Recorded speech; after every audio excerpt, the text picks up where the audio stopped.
Vraiment, mon honneur et un privilège pour moi de venir ici m'adresser à vous et je vous en suis reconnaissant. Comme l'a dit la présentatrice tantôt, et j'ai bien aimé le mot qu'elle a utilisé en français, elle a dit que je suis une militante.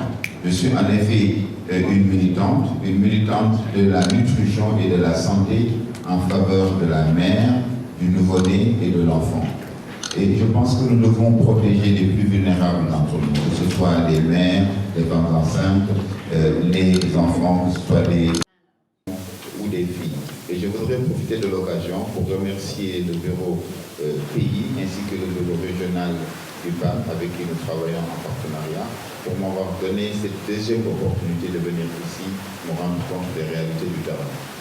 Je voudrais ajouter que la meilleure façon pour moi d'exprimer mon soutien est de voyager, d'aller sur le terrain dans différents pays et de me rendre compte des réalités sur le terrain, d'interagir avec les populations, de discuter avec les femmes, de discuter en tant que mère, de discuter en tant que femme, essayer d'identifier non seulement les défis et les problèmes, mais également les opportunités qui se présentent en nous dans les efforts que nous accomplissons. C'est pourquoi nous nous sommes rendus dans la région de Matam hier pour visiter les communautés. Et ça nous a permis également de voir le niveau d'engagement du gouvernement du Sénégal à soutenir et à améliorer les conditions de vie, de subsistance des populations ainsi que d'assurer leur bien-être. Et je voudrais vraiment exprimer ma satisfaction quant à l'action du gouvernement du Sénégal pour son engagement et son partenariat. Parce que je me rends compte que le gouvernement du Sénégal et le PAM sont en train de travailler la main dans la main pour relever le défi ensemble. Je vous ai parlé tantôt d'un chiffre magique, d'un nombre magique, j'allais dire. Ce sont les 1000 premiers jours d'existence d'une personne. Ce nombre est important parce qu'il marque la vie de l'enfant, de la naissance à son deuxième anniversaire. Et si nous assurons la protection de la mère depuis la grossesse jusqu'à l'accouchement, et à partir de l'accouchement, si nous assurons la bonne santé, la bonne nutrition de l'enfant jusqu'à son deuxième anniversaire, alors nous aurons jeté des bases solides pour une vie d'épanouissement, pour le développement non seulement physique, mais également mental et cognitif de cet enfant. Mais si nous ratons cette cible des 1000 premiers jours d'existence, alors nous aurons raté le coche pour ainsi dire, et nous aurons des impacts négatifs, non seulement sur l'enfant concerné, mais aussi sur les générations à venir. Ce que nous faisons dans le cadre de nos efforts conjoints, c'est de construire non seulement pour l'avenir, mais construire également pour le présent. C'est l'importance que j'ai soulignée lorsque j'ai eu la rencontre hier avec le gouverneur de la région de Matam. Ce matin, j'ai rencontré le ministre sénégalais de l'économie. Nous avons discuté de la même chose et j'ai insisté sur les mêmes questions d'importance.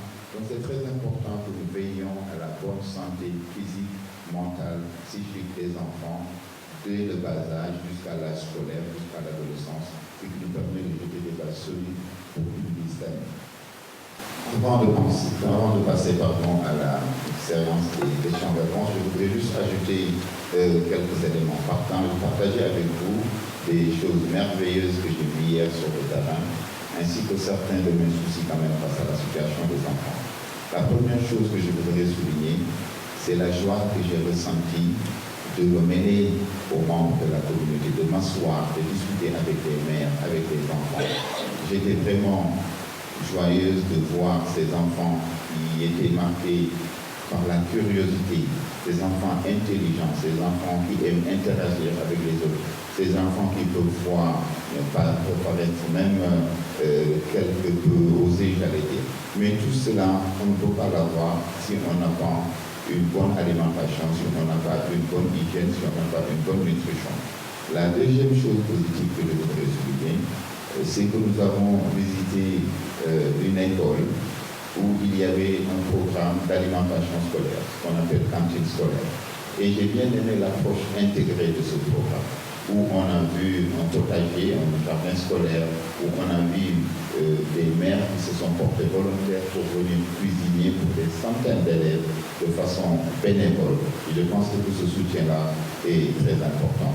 La nutrition, la bonne hygiène, le simple fait de se laver les mains, tout cela permet d'avoir l'opportunité d'être en bonne santé, ce qui permet d'aller à l'école, d'apprendre, de se développer, de s'épanouir et de contribuer au bien-être de sa famille et de sa communauté.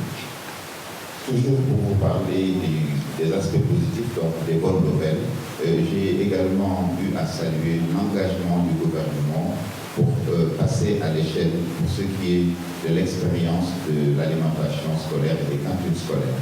Et je parle sous le contrôle de ma collègue.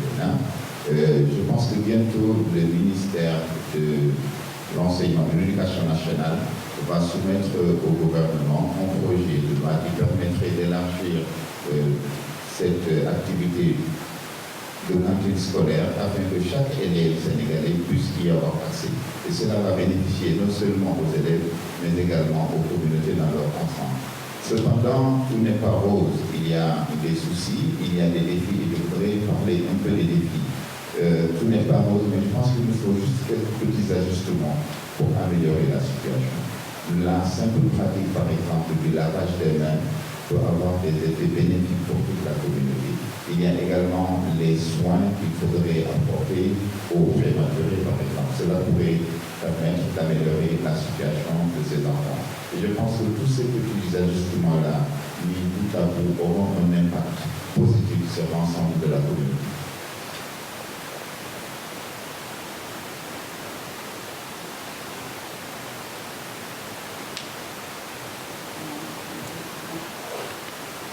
Je voudrais également partager avec vous une préoccupation que j'ai. Vous savez que nous avons tous un rôle à jouer. Nous devons chacun, en ce qui le concerne, jouer son rôle pour assurer le progrès de l'humanité dans son ensemble. On a eu des acquis, c'est vrai, mais il est très facile de rechuter et de reculer. Pour éviter ce recul, il nous faut donc juguler les conflits que j'appellerai les 3C, à savoir la contagion, c'est-à-dire des maladies qui se répandent, les conflits et les chocs climatiques, qui constituent tous des défis au niveau mondial. Il nous faut donc redoubler d'efforts pour atténuer l'impact de ces défis-là. Et nous savons qu'avec la promotion de la santé, la promotion du bien-être, la promotion de la cohésion au niveau communautaire, nous pourrons réaliser ces objectifs-là. C'est des mots que je voudrais dire en guise d'introduction avant de vous donner la parole pour voir si vous avez des questions à me poser. Continue to build health, well-being, and community cohesiveness